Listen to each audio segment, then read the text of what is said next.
If you're not at the table, you're most likely on the menu. If you aren't invited to the table, you're most likely what's being served.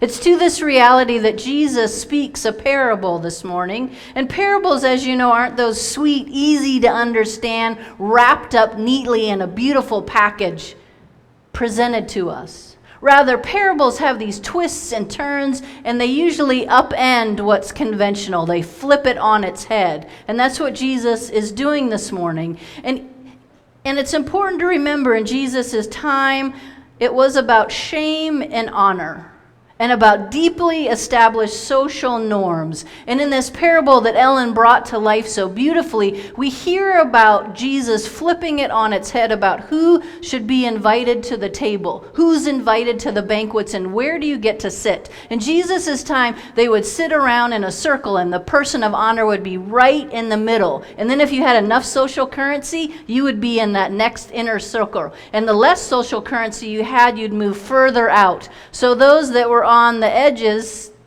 were on the edges. And Jesus throws a wrench in this society. And it's a bold move that he does. And we in our days know quite a bit about this type of banquet, this type of table, who's invited or who's not invited. In fact, Reverend Dr. William Lamar IV, who was fantastic at the preaching workshop that I was at recently, he tells us this. As donors or pledgers to certain organizations, sometimes we're invited to those tables, right? And he says this is what it looks like. He says the scene is often the same. There's instrumental music that some would call jazz. A local celebrity, maybe a news anchor or an elected official, is the mistress of ceremonies. Food of middling quality is served by anxious, dutiful people who are as aware as those being served as the social inequality that punctuates these affairs. The most prominent people are present where they leverage the relational capital they have with those around who would like to one day occupy this same space. There is celebration, there's mingling, there's polite applause, there's an anecdote or a video designed to meet you at the intersection of heart and wallet. And there are pledge cards. Which sounds familiar, doesn't it, right? We are all engaged in that stewardship where we're jockeying for money and trying to be those people, right, who have been given much, so we say and share our gratitude. And yet, Jesus calls into question this entire setup.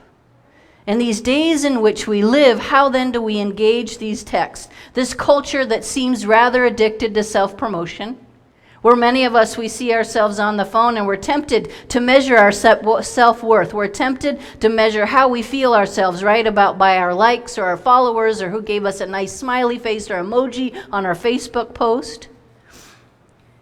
And Jesus watches all of this jockeying at the home of a prominent Pharisee. He offers up his advice about the jousting of prominence, about who gets to sit closest, about who's invited to the table and who's not. And he offers two pieces of wisdom that still hold true today. First, he calls the economic inequalities that are happening. The people closest to the center and the closest further out. We can think of these in our boardrooms or our staff meetings. Who's invited to the meeting and who's not invited to the meeting, and why is that? And then he offers humility. He offers this alternative reality. And as I've been sitting with this all week, I've realized how deeply I'm missing humility, especially in our leaders. Humility. That ability to see oneself and look beyond oneself to the other. To be willing to take a lower place. To make that assumption that maybe if I'm the most brilliant person in the room, how then do I still interact with folks? One of my favorite colleagues who is this brilliant, intelligent man.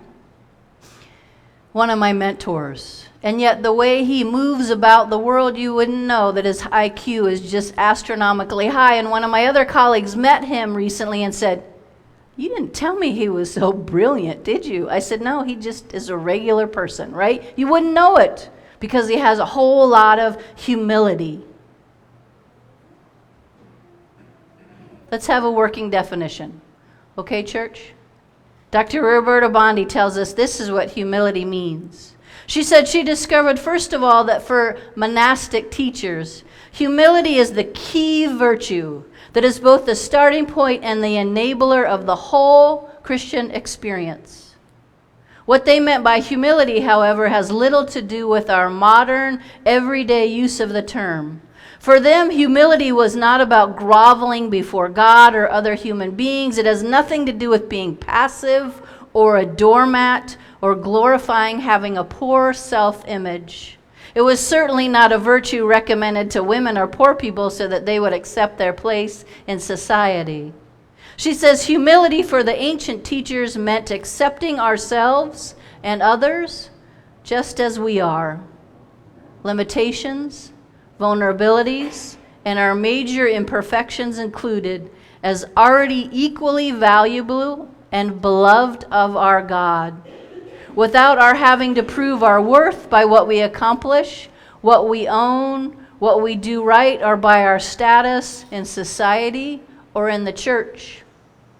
This type of humility means that we slip underneath the whole hierarchical social web of judgments by which we limit ourselves and one another in order to love and fearlessly act with power and authority. Let me do this one more time. Can you imagine? Can you drink in this wisdom? Humility, accepting ourselves and others just as we are. Limitations, vulnerabilities, and major imperfections. Knowing, believing, acting as if we are already equally valuable and beloved of our God without having to prove our worth by what we accomplish, what we own, what we do right, by our status in our jobs or in the church.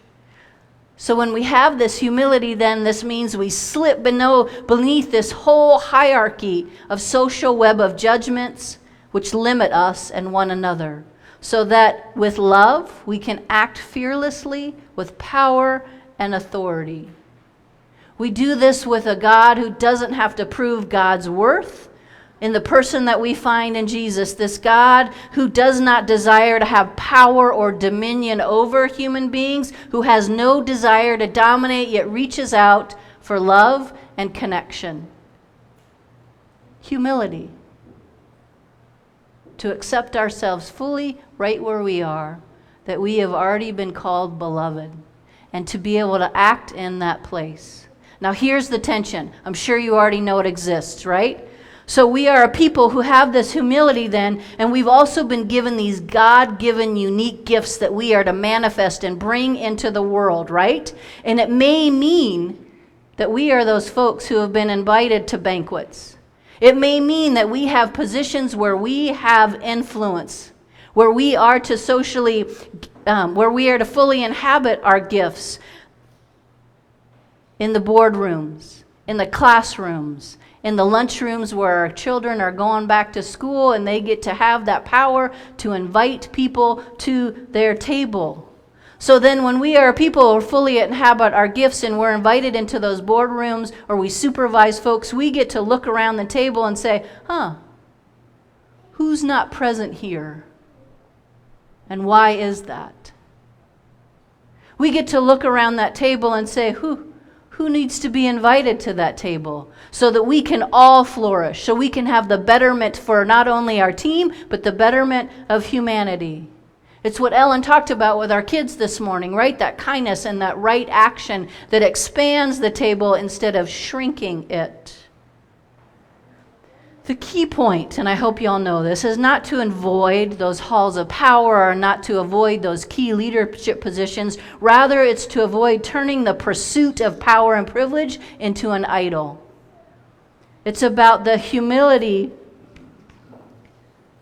that funds the realm of God. I'll quote again from William Lamar and then we'll wrap this up. Humility, he says, funds the realm of God. God exalts those who are humble. And because God's realm intersects with our own realm in the person of Christ and the people of God, the same thing can happen here in our very midst. Humility can rearrange our relationships and make our world more just and more beautiful. We need the imagination And it's hard, y'all. It's hard in these days in which we live to see beyond what exists and to see what is possible. We're not called to be practical. We're called to be the vanguard of a new world where humility exists. And then we can come to a table. We can come to a table with an open heart and an open mind, like Jan Richardson says. This is where we get to practice humility. This is where we come to the table. She tells us this, and the table will be wide, and the welcome will be wide, and the arms will open wide to gather us in, and our hearts will open to receive. And we will come as children who trust there is enough. And we will come unhindered and free, and our aching will be met with bread, and our sorrow will be met with wine. And we will open our hands to feast without shame, and we will turn toward each other without fear.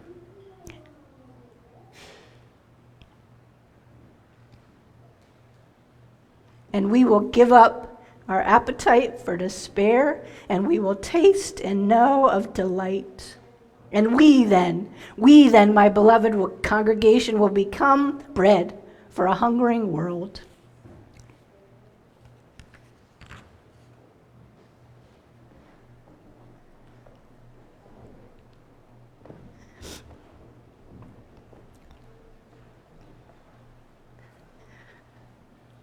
And we will become drink for those who thirst, and the blessed will become the blessing, and everywhere will be the feast.